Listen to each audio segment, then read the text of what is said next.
사랑하는 여러분, 오늘도 하나님 안에서 여러분을 만날 수 있고 여러분과 함께 좋으신 아버지이신 하나님을 바라볼 수 있는 것이 한없는 은혜요 사랑이요 축복임을 다시 한번 고백합니다. 주님 앞에 나오신 여러분을 환영합니다. 또 하나님의 은혜의 장막 아래 들어오신 여러분을 주님의 이름으로 축복합니다. 우리 옆에 분에게 인사하십시다. 사랑합니다. 축복합니다. 여러분, 오늘은 맥주감사 주일입니다. 오늘 보면 또 현수막이 하나 걸려 있지요. 절기라는 것이 우리가 신앙생활을 하면 있죠. 대표적으로 감사절기는 맥주와 추수가 있고요. 또 우리가 잘 알고 있는 고난주간 지나면 또 부활절이 있고, 지금은 저희가 아주 몇 개만 딱 지키지만 구약시대에는 많은 절기들이 있었습니다. 여러분, 우리가 절기를 지나면서 좀 착각하면 안 되는 것, 이게 습관화가 되면 안 됩니다. 이때쯤에는 감사원금 봉투 준비해야지, 그것도 너무 귀한 마음이고 그것도 하나님이 참 예쁘게 보시겠지만, 절기는 왜 필요할까요? 절기는 뭐 때문에 필요할까요? 여러분, 잘 생각해 보면 절기라는 것은 우리가 같은 마음과 같은 뜻으로 하나님 앞에 지켜 행하는 신앙의 때인데요, 사실 우리 각자는 다른 삶을 살잖아요. 각자 다 다른 모습으로 살거든요. 똑같은 날 똑같이 행복하고 똑같은 날 똑같이 불행한 게 아니란 말입니다. 그런데 하나님은 왜 이 신앙의 1년이라는 시간 속에 한 번씩 이렇게 똑같이 감사하거나 똑같이 기뻐하거나 똑같이 또 고난을 생각하거나 하는 시간을 주셨을까요? 여러분, 이 절기는 어떻게 보면 영적인 호흡과 비슷합니다. 우리가 물속에 들어가서 이렇게 있다 보면 산소통을 차든 뭘 하든 언젠가는 뭐 해야 되는 시간이 있습니까? 숨을 쉬어야 되는 시간이 있죠. 여러분, 우리가 삶을 살아가면 누군가는 조금은 더 많이 버틸 수 있죠. 누군가는 얼마 못 버티고 금방 쉬어야 됩니다. 그렇지만 우리 모두가 뭘 해야 되냐 하면 은혜를 호흡하고 들여 마셔야 될 시간이 있는데요, 절기는 그것을 함께 어떤 우리의 인생이라는 주기 속에 은혜를 함께 생각하고 다시 공급하고 들이마실 수 있도록 하나님이 베풀어 주신 은혜의 시간이에요. 우리 다 다르게 살지만 오늘 여러분 찬양도 참 오늘은 아주 서정적이고 예쁜 찬양을 했는데요, 여러분은 보면 이렇게 성가대가 통일되어져 있는 성가대복만 보잖아요. 저는 뒤에서 보면 성가대복 말고 밑에 있는 발이 다 보이거든요. 어떤 분은 구두 신고 오고, 어떤 분은 하얀 운동화, 어떤 분은 남색 운동화, 어떤 분은 높은 굿 신고 오고요, 어떤 분은 또 예쁘게 반짝반짝한 샌들 신고 왔다고요. 또 한 분은 깁스 위에 초록색 신발을 턱 신고 와가지고 딱 한쪽만 그 초록색이 탁 보이는, 그것만 봐도 다 다른 모습으로 하나님 앞에 나오죠. 다 다른 삶의 순간에서 나오죠. 그런데 여러분, 그런 다 다른 우리가 오늘 한 마음으로 하나님 앞에 나아갈 수 있겠습니까? 오늘 하나님이 주시는 이 은혜의 절기 속에 같은 기쁨과 은혜를 누릴 수 있겠습니까? 오늘 말씀의 결론은 할 수 있다예요. 따라해 봅시다. 함께 기뻐하십시오. 여러분, 이 말씀을 통해서 오늘 맥주감사주일이 그저 습관적으로 드려지는 절기가 아니라 하나님이 우리에게 명령하신 하나님의 기쁨과 즐거움을 함께 호흡하고 들이마시는 은혜의 날이 되기를 주님의 이름으로 축복합니다. 여러분, 교회를 열심히 다니시는 분들은, 오래 다니신 분들은 되게 알겠지만, 또 최근에 오신 분들은 이 맥주라는 말이 좀 어렵죠. 보리맥자에 추수할 추자인데요, 이 맥주감사주일, 이거는 우리나라의 어떤 농경 문화로부터 왔습니다. 옛날에 우리나라는 이모작을 했죠. 그래서 보리를 거두고, 지금은 다양한 때에 다양한 작물을 이루지만 옛날 우리나라의 주된 곡식은 보리하고 뭐였습니까? 쌀이었죠. 쌀이었죠. 이스라엘은 보리랑 밀을 양식으로 많이 삼는데요, 이 보리랑 쌀이었는데요, 저희 농경 문화 때 보통 이제 6월 달까지 열심히 추수를 마치면 보리를 이제 거둘 수 있었답니다. 그래서 7월에 첫 번째 열매, 첫 번째 곡식 거둠을 하나님 앞에 감사로 드리는 맥주절이 있고요, 그리고 본격적인 쌀 농사의 추수 시기 11월, 그게 끝나는 11월쯤에 우리가 이제 추수감사 절기, 그래서 1년에 2번 우리가 하나님 앞에 주신 은혜를 감사하는 시간을 가질 수 있었죠. 여러분, 이스라엘에도 하나님이 주신 추수의 절기가 있는데 오늘 우리가 읽었던 77절입니다. 뭐 비슷한 점은요, 우리가 1년의 절반쯤 지난 이 시간 속에 하나님의 은혜를 생각해보고 하나님 앞에 감사를 올려드리는 것은 비슷해요. 우리가 지난 반년 동안 우리가 지나온 시간들이 있습니다, 그죠? 그 시간들을 하나님 앞에 다시 되짚어보고 하나님 앞에 감사하는 시간이 되기를 주님의 이름으로 축복합니다. 여러분, 첫 번째, 이 감사의 절기를 잘 지내려면 오늘 세 가지를 여러분과 함께 나눌 때요, 첫 번째 한번 따라 읽어주세요. 제가 말씀드릴게요. 은혜의 시간을 세어보십시오. 한 번 더요. 은혜의 시간을 세어보십시오. 오늘 본문 구절입니다. 본문 구절 함께 찾아서 읽도록 하겠습니다. 시작. 7주를 세일지니 곡식의 낫을 대는 첫날부터 7주를 세어. 이렇게 말을 하고 있습니다. 여러분, 하나님이 이스라엘 백성들에게 정해진 이 절기를 왜 77절이라 부르냐면 7주라는 이 기간 때문이에요. 7일 동안 7주, 며칠이에요? 49일. 그럼 이게 뭐예요? 77이 되죠. 77. 77 맞아서가 아니라 이 7일을 7번, 그래서 이제 77절인데요. 여러분, 재밌게도 우리가 생각할 때는 곡식단을 다 거두었을 때 뭐 이렇게 감사의 축제가 좀 어울릴 거라 생각하잖아요. 물론 이 77절 끝에도 있지만, 그런데 하나님은 곡식을 딱 거두는 순간부터 너희가 이 절기의 시기에 들어와야 된다라고 이야기하고 있어요. 그러니 여러분, 이 이스라엘 사람들은 전통적으로 어떻게 하냐면요, 이 첫 곡식을 수확하는 때가 딱 따라오면 이 사람들은 길게 추수, 1차 추수가 끝나면 또 2차 작물 추수 이렇게 길게 거두거든요. 그때 어떤 일이 있냐면 첫 단을 베는 그때부터 아침에 날짜를 셉니다. 날짜 7주라 그랬잖아요. 그럼 오늘은 77절 첫 주 첫째 날입니다. 이렇게 날짜를 세요. 그러니까 다 단을 거두기 전에. 그럼 누군가가 외치겠죠. 그 집안의 믿음의 아버지나 또 추수하는 자리에 누군가가 외치겠죠. 오늘은 첫 주 첫째 날입니다. 이제 오메르라고 부르는데 오메르 첫 주 첫째 날입니다 하면 그걸 다 같이 복창을 해요. 그리고는 각자 밭에 가서 단을 뱁니다. 그리고 그 곡식단을 정리하고 하루가 마무리되죠.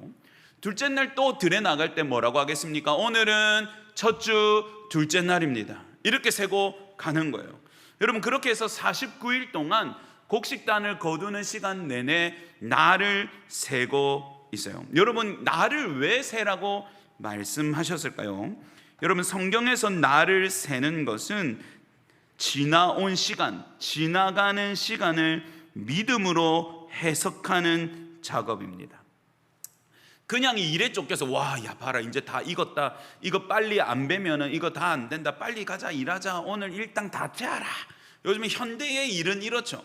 일당 채워야 되고 오늘치 일을 해야 되고 오늘 마수거리 안 하면 안 되고 뭐 이렇게 해가지고 막 열심히 만약에 여러분 우리가 49일 동안 곡식을 거두어야 된다면 하루하루 그냥 빡세게 노동의 일에 쫓기고 시달렸을 것입니다. 그런데 그렇게 하지 않고 오늘 하루가 하나님이 열어주신 날인 것을 기억하고 내가 오늘 거두는 모든 곡식을 누가 베푸신 은혜라는 걸 생각하는 겁니까?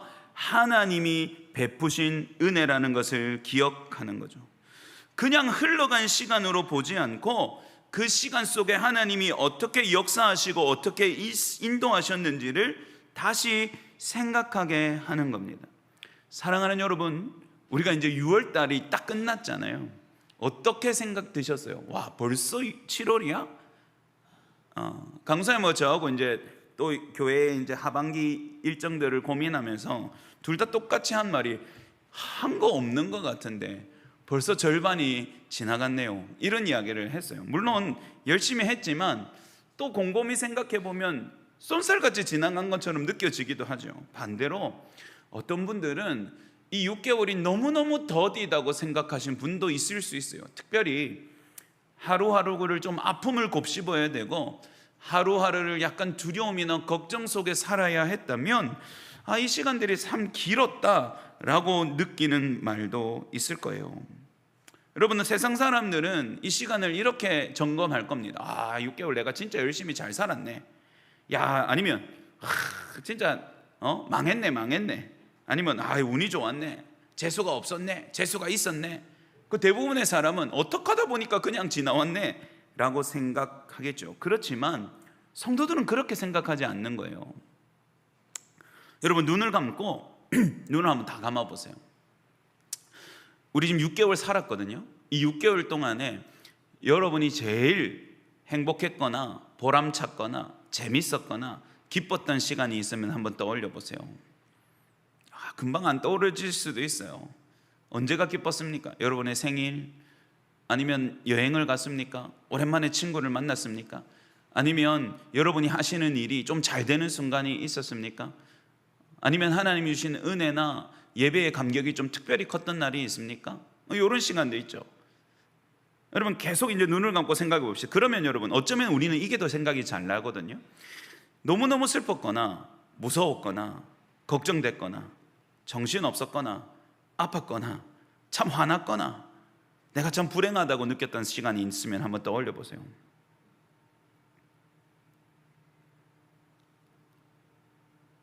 언제가 그렇게 여러분이 화가 나고 두려웠고 무서웠고 슬펐습니까? 우리 시간에 분명히 있죠. 눈을 한번 떠보세요. 여러분, 시간을 센다는 것은요, 방금처럼 우리 인생의 중요한 순간들을 다시 생각하는 거지만 그 위에 하나가 더 떼어져야 되는데요. 여러분, 슬픈 때도 있고 기쁜 때도 있죠. 실패한 때도 있고 성공할 때도 있죠. 두려웠던 때도 있고 행복한 때도 있습니다. 그렇지만 여러분, 이 모든 때에 변하지 않는 게 뭔 줄 아세요?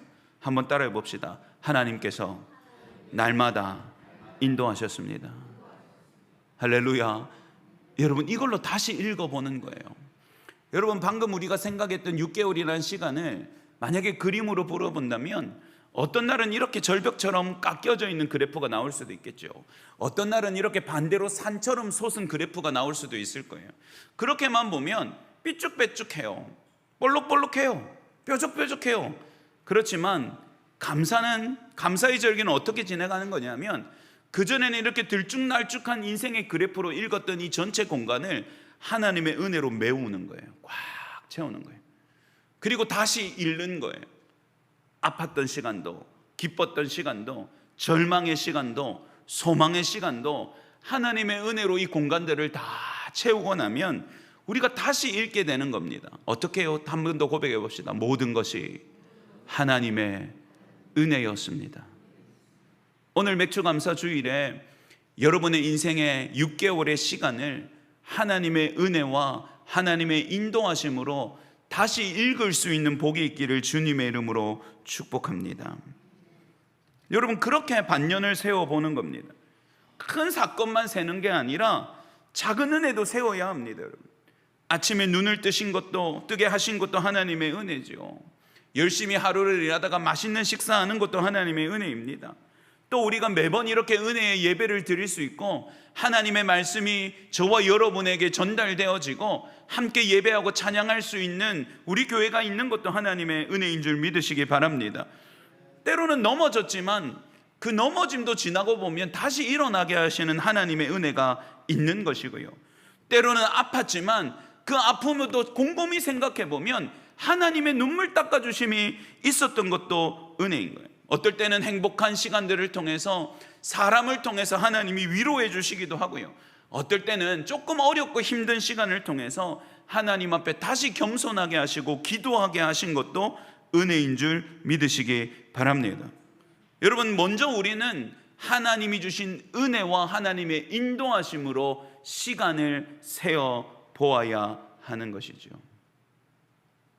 마치 이 사람들이 추수하러 나가서 오늘은 첫째 주 첫째 날입니다 말하는 것처럼 하나님의 은혜의 1월 1일이었습니다. 하나님의 인도하심의 1월 2일이었습니다. 여러분, 그렇게 우리의 6개월을 다시 생각해 보는 것, 성공만이 은혜가 아니고 버틴 것도 은혜고요, 잘 되는 것만이 은혜가 아니고 완전히 무너지지 않은 것도 은혜입니다. 내가 항상 신앙이 좋을 수 없던 것처럼 때로는 방황하기도 했지만 죄의 길로 하나님을 완전히 떠나가지 않게 하신 것도 은혜요, 오늘 예배함 가운데 우리의 인생을 다시 감사로 되새겨 보려고 하는 것도 하나님의 크신 은혜인 줄 믿으시기 바랍니다. 여러분, 시편 기자는 이렇게 고백했습니다. 한번 따라 하십시다. 내 영혼아 여호와를 송축하며 그의 모든 은혜를, 뭐라고요? 그의 모든 은혜를 잊지 말지어다. 아멘. 여러분, 감사는 새로운 은혜를 받아서 하는 게 아니라 이미 베풀어 주신 은혜와 시간들을 생각하며 숨겨져 있는 하나님의 역사를 다시 발견하는 것이죠. 그런 여러분, 매일 낫을 들고 나가는 농부들에게 하나님은 날을 세면서 이렇게 말씀하는 것과 똑같습니다. 지금 네 밭에 곡식을 거두고 있지만 그 땅을 비옥하게 한 자가 누구냐? 비를 내려주신 분이 누구냐? 햇볕을 주신 분이 누구냐? 네가 이 낫을 벨 수 있도록 힘을 주신 분이 누구냐? 오늘 한 거풀 한 거풀 벗겨져 나가는 그 곡식의 나라를 여물게 한 자가 누구냐? 오늘까지 너의 생명을 붙든 자가 누구냐? 매일 겸손함으로 이 농부들은 낫을 베면서 하나님의 일을 생각했던 거예요. 사랑하는 여러분, 그렇다면 감사는 믿음의 계산이죠. 뭐의 계산이라고요? 믿음의 계산이요. 여러분, 세상의 계산은 플러스 마이너스입니다. 맞죠? 얻은 것과 쓴 것, 혹은 남은 것과 잃은 것. 그렇게 하면 여러분, 어떨 때는 전문적인 말로 또이또이가 됩니다. 똔똔이라고도 하죠. 얻은 것과 잃은 것, 남은 것과 뺀 것이 또이또이 똔똔이 되면 어떻게 됩니까? 아무것도 없는 것. 여러분, 이렇게 생각하면 우리의 6개월이 너무 허망해집니다. 계산을 잘 해보니까 그래, 이때는 얻었고 이때는 잃었고, 야, 이거 해보니까 똔똔이네, 또이또이네, 빵이네. 여러분, 정말로 빵입니까? 여러분이 6개월이라는 시간이 그냥 빵일 수가 있어요? 아니에요. 여러분, 성도의 계산은 그렇게 계산하는 게 아니에요. 여러분의 직장이나 사업에서는 그렇게 계산하셔야 되지만 우리의 삶을 세는 계산법은 완전히 다릅니다. 완전히 다릅니다. 남보다 얼마나 가졌는지 이게 아니에요. 우리는 여러분, 빼고 더하고가 아니라 따라합시다. 은혜 위에 더 큰 은혜. 여러분, 이게 우리의 계산법이에요. 하나님이 우리에게 은혜를 베풀어 주시잖아요. 근데 여러분, 날이 지나갈수록 은혜 위에 뭐가 더 쌓이는 거예요? 하나님의 은혜가 더 쌓이는 거죠. 그래요. 여러분, 우리의 계산법은, 성도의 믿음의 계산법은 또이또이는 없어요. 마이너스는 없어요. 은혜 위에 더 큰 은혜가 있을 뿐인 줄 믿으시기 바랍니다. 그러니 마지막에 뭐라고 고백한다고요? 따라합시다. 모든 것이 하나님의 은혜입니다. 이번 맥주 감사절을 통해서 이렇게 고백하는 여러분 되시기를 주님의 이름으로 축복합니다. 여러분, 첫 번째는 은혜로 시간을 세는 것이 감사절의 중요한 요소이고요. 두 번째는 따라합시다. 은혜를 따라 자원하여 드리십시오. 여러분, 본문 10절을 한번 읽어보십시다. 본문 10절 여러분이 한번 찾아서 읽어주세요. 10절입니다. 시작.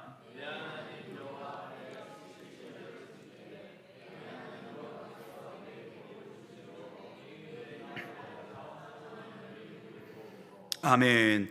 여러분, 하나님은 은혜의 날을 세게 하신 후에 오늘 뭐라고 말씀하십니까? 예물을 드리라고 말씀하십니다. 여러분, 그래서 우리가 지난주에 이 맥주 감사 헌금 봉투 이런 거 나누는 것은 뭐 교회가 돈을 더 벌기 위해서 한다 이렇게 생각하시면 안 되고, 이 절기에는 반드시 뭐가 따라와야 된다고 말씀하셨기 때문입니까? 예물이 있어야 된다고 말씀하셨기 때문입니다. 그렇지만 이 예물을 어떻게 드려야 하는가를 오늘 다시 살펴볼 건데요. 원칙이 몇 개가 있습니다. 첫 번째는 하나님이 너에게 주신 복, 하나님이 너에게 베푸신 은혜대로. 두 번째는 너의 힘을 잘 판단해서. 그리고 세 번째는 자원하여입니다. 자, 여러분, 성경이 말하는 감사의 중요한 원리는요, 어떤 내 체면 때문에, 아니면 책임감 때문에, 아니면 억지로 목사님이 헌금 많이 하면 기뻐하니까. 여러분, 헌금 많이 한다고 저는 기뻐하지 않습니다. 헌금 때문에 기뻐하는 게 아니에요. 여러분, 여러분이 하나님 앞에 예쁜 믿음을 가지고 있는 것 때문에 제가 여러분을 사랑하고 여러분에게 반하는 거지, 목사님 이만큼 들고 왔습니다, 여러분, 그게 너무 귀한 믿음이기 때문에 좋아하는 거지 절대로 헌금 때문이 아니라는 사실을 기억해 주십시오. 여러분, 그런데 재밌는 것은 하나님께 드리는 감사의 예물은 따라해 봅시다. 먼저 베푸셨기에 돌려드립니다. 여러분, 이게 원칙입니다. 이게 원칙입니다. 많은 사람이 받은 은혜에 따라서 드리는 거예요. 하나님이 은혜를 베푸시는 하나님이기 때문에 예물을 돌려드리는 겁니다. 여러분, 이게 모든 예물의 아주 중요한 법칙입니다. 그리고 여러분, 하나님의 사랑과 복음의 원리이기도 합니다. 여러분, 하나님은 맨날 손해보는 분이에요. 여러분, 우리는 거래를 하거나 어떤 관계를 맺거나 약속을 할 때 한쪽 마음은 이렇습니다. 네가 먼저 해줘, 나도 해줄게. 우리 거래할 때 어떻게? 좋은 조건 혹은 뭐 누가 이렇게 그럼 저한테 뭐 해줄 건데요? 이렇게 이야기는, 당신이 뭘 해줄지를 먼저 말하세요. 그러면 저도 하겠습니다. 여러분, 야속하게도 부모 자식 간에도 어느 순간 한없이 퍼주다가 야, 이건 내가 너무 손해보는데 생각하면 물질은 아니지만 조건을 겁니다. 그래, 엄마가 이거 해주면 니 어떻게 할래? 몇 점 받아올래? 아니면 엄마를 위해서, 아빠를 위해서 설거지 몇 번 할래? 이게 교육적인 측면도 있지만 우리가 생각하는 관계는 대부분 give and take죠, 여러분. 그렇지만 여러분, 성경은 늘 하나님은 손해보는 분이라고 이야기합니다. 하나님은 우리가 하나님을 알기도 전에 우리를 먼저 사랑하셨습니다. 아멘. 하나님은 우리가 감히 갚을 수 없는 은혜를 우리에게 베풀고 계십니다. 아멘. 여러분, 십자가의 은혜가 그 증명이지요. 무엇으로 갚겠습니까? 무엇으로 보답하겠습니까? 보답할 수 없는 사랑과 은혜를 베푸시는 분이 하나님이시죠. 그렇기 때문에, 먼저 그 큰 은혜를 주셨기 때문에, 말할 수 없는 사랑을 주셨기 때문에 그것에 감격하여 드리는 것이 예물이죠, 여러분. 그게 중요합니다. 그렇다면 여러분, 하나님이 원하시는 것은 물질 그 자체이기 전에 뭐가 중요합니까? 마음과 중심이 중요합니다. 그렇지만 여러분, 예물을 드리라고 말씀하신 것은 마음과 중심이 있지만 실천이 없는 것은 또 헛되기 때문이기도 하지요. 그러니 여러분, 우리가 예물을 준비하는 것, 감사에 있어서 아주 중요한 것이지만 그것은 진실된 마음과 하나님의 은혜에 감격함으로 드려야 되는 것을 기억해 주십시오. 그리고 여러분, 두 번째 원칙은 자기의 힘을 헤아려입니다. 여러분, 여기서 하나님의 목적이 물질에 있지 않다는 게 드러납니다. 하나님은 많이 드려야지만 좋아합니까? 그렇지 않습니다. 하나님은 자기의 능력껏, 자기가 지금 삶을 이루어가는 하나님께 받은 그릇대로 그 중에서 하나님께 돌려드리는 것만으로도 충분히 받으시는 하나님이십니다. 저는 가끔 조금 목돈을 예상치도 못하게 가져오는 성도님들이 가끔 있죠. 그러면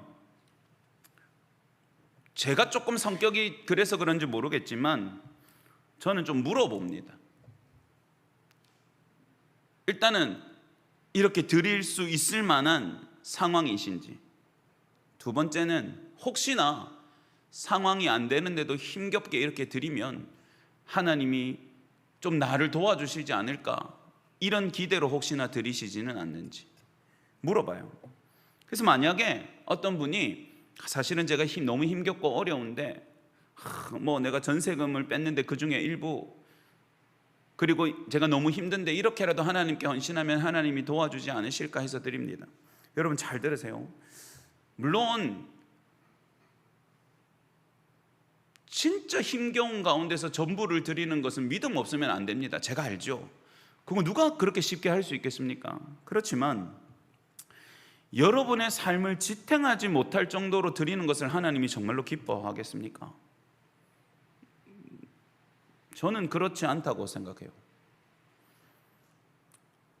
어떤 아버지가 자식의 등골을 빼먹고 좋아하겠습니까?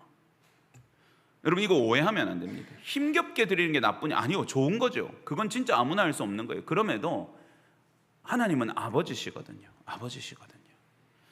그렇게 힘겹게 드리는 아들과 딸의 마음도 아시고 긍휼로 더 베풀어 주실 수도 있지만, 그렇게 하지 않는다고 해서 아버지가 자녀들을 인색하게 하시겠습니까? 아니에요. 그러니 여러분, 이것을 잘 구분하셔야 됩니다.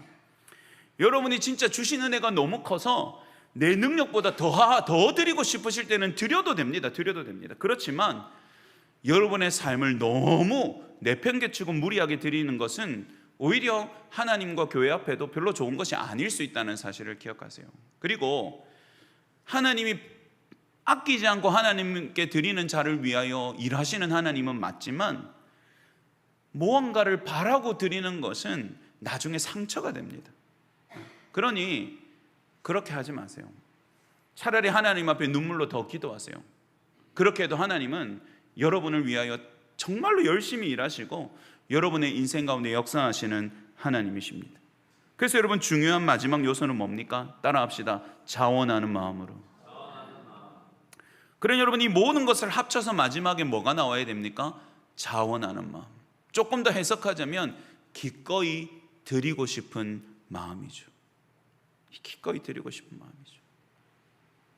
여러분, 사랑하니까, 감사하니까, 너무너무 받은 은혜가 크니까, 그러니 드리고 싶은 마음이 가득해야죠. 그렇게 하나님 앞에 드릴 때 하나님은 그것을 영광으로 거두시는 겁니다. 사랑하는 여러분, 오늘 여러분이 하나님 앞에 담아드리는 예물은 단지 지폐가 아니라 여러분의 인생의 일부이요, 여러분의 눈물의 조각이며 하나님께 받은 은혜의 반응인 줄 믿고 여러분의 사랑과 정성을 담아서 전심으로 하나님 앞에 드리는 복이 있기를 주님의 이름으로 축복합니다. 여러분, 마지막이에요. 마지막이 감사의 절기를 잘 하나님 앞에 지켜 행하는 것. 첫 번째는 우리의 날들을 은혜로 다시 읽어야 되고요. 두 번째는 그 은혜에 반응해서 하나님이 원하시는 대로 예물을 올려드리는 거고요. 세 번째는 따라합시다. 은혜로 모두와 함께 기뻐하십시오. 여러분, 이게 중요해요. 오늘 설교 제목이 뭐냐 하면 함께 기뻐하십시오입니다. 여러분, 11절 한번 읽어보세요. 11절 여러분이 읽습니다. 11절 한번 찾아주시고요. 읽습니다. 시작.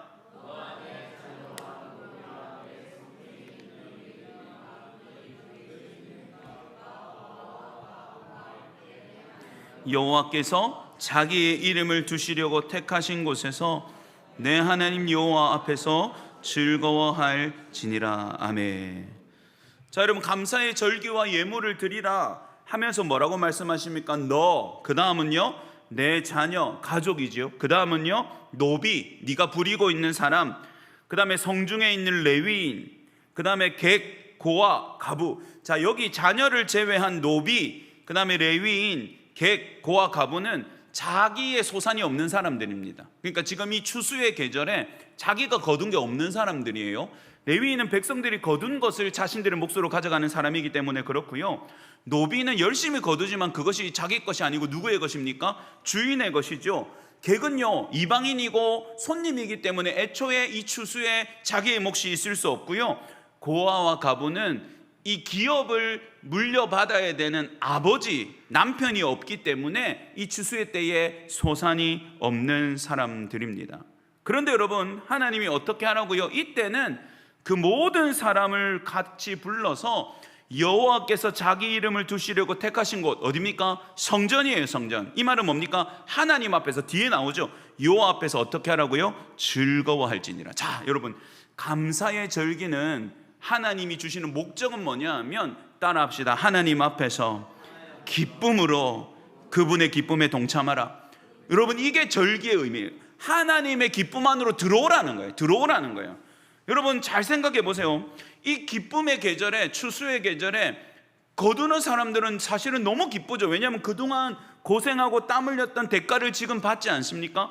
그렇지만 성중에 거하는 사람들 중에는 사실은 기뻐할 일이 없는 사람들이 있어요. 누구예요? 고아와 가부, 이런 사람들요.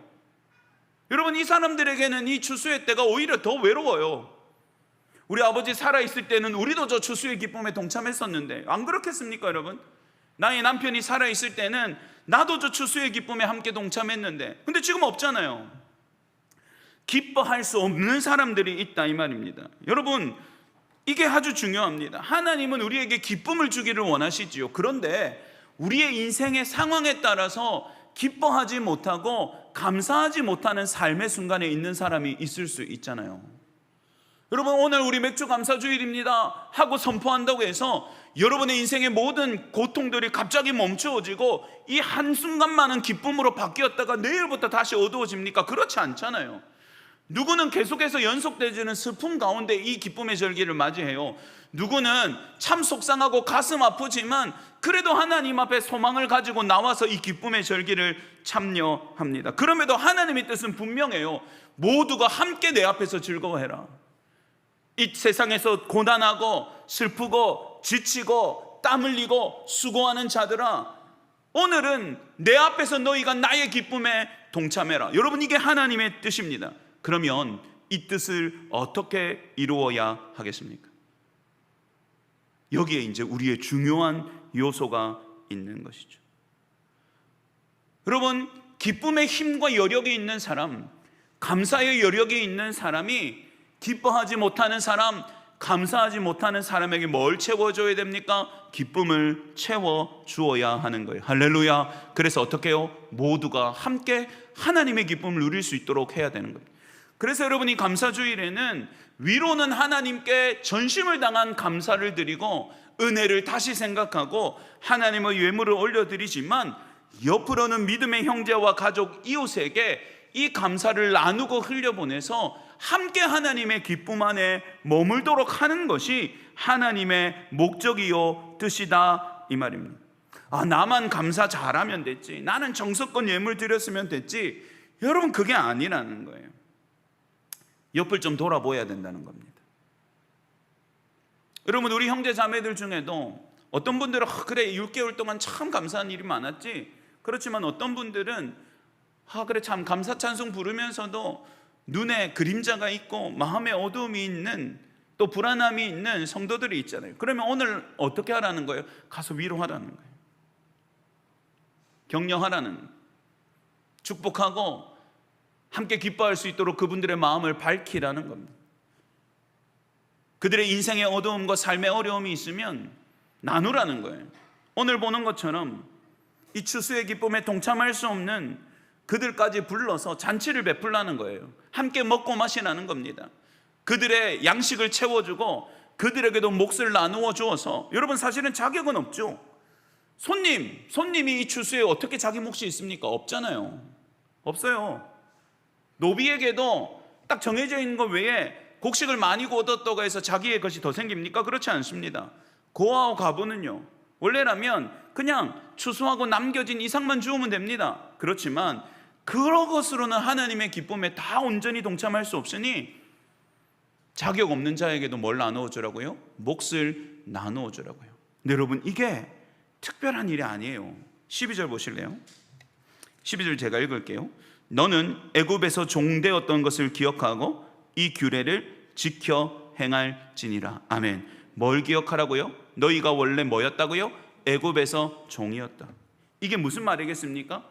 우리가 잘 아는 것처럼 출애굽의 은혜 이런 걸 다 제쳐두고라도 분명하게 말하는 겁니다. 너희가, 따라합시다. 너희가 자격 없는 은혜를 받았다, 그 말이에요.